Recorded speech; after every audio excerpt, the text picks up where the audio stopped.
எல்லாருக்கும் வணக்கம். நான் சாரா. ஒரு கைதிக்கு மரண தண்டனை விதிக்கப்பட்டது. அப்போது சில விஞ்ஞானிகள் அந்த கைதியை கொண்டு சில பரிசோதனைகள் செய்ய வேண்டும் என்று நினைத்து அதற்காக அனுமதி பெற்றார்கள். கைதிக்கு தூக்கிலிடப்படுவதற்கு பதிலாக விஷநாகம் தாக்கி கொல்லப்படுவார் என்று முடிவானது. ஒரு பெரிய விஷப்பாம்பு அவருக்கு முன்னால் கொண்டு வரப்பட்டது. அதை அவர்கள் கைதியின் கண்களை இறுக மூடி கைதியின் நாற்காலியில் நாகம் கட்டப்படுவதை கைதி உணரும்படி கட்டினர். அதன் பின் அந்த கைதி 2 சிறிய ஊக்குகளால் பாம்பு கொத்துவதைப் போலவே குத்தப்பட்டார். அந்த கைதி 2 நிமிடங்களில் துடிதுடித்து இறந்தார். பிரேத பரிசோதனையில் கைதியின் உடலில் பாம்பு விஷத்தை ஒத்த விஷம் இருந்தது தெரிய வந்தது. அந்த விஷம் எங்கிருந்து வந்தது? அல்லது கைதியின் மரணத்திற்கு என்ன காரணம்?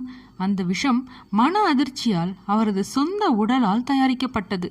நீங்கள் எடுக்கும் ஒவ்வொரு முடிவும் நேர்மறை அல்லது எதிர்மறை சக்தியை உருவாக்குகிறது. அதன்படி உங்கள் உடல் ஹார்மோன்களை உருவாக்குகிறது. 90% நோய்களுக்கான மூல காரணம் எதிர்மறை எண்ணங்களால் உருவாகும் நோய் எதிர்ப்பு குறைதல்.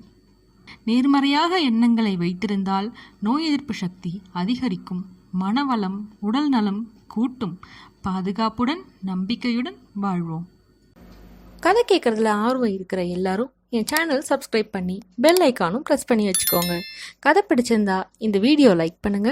பிடிக்கலன்னா டிஸ்லைக் பண்ணிட்டு ஏன் பிடிக்கலன்னு மறக்காம கமெண்ட்ல சொல்லிடுங்க. நன்றி.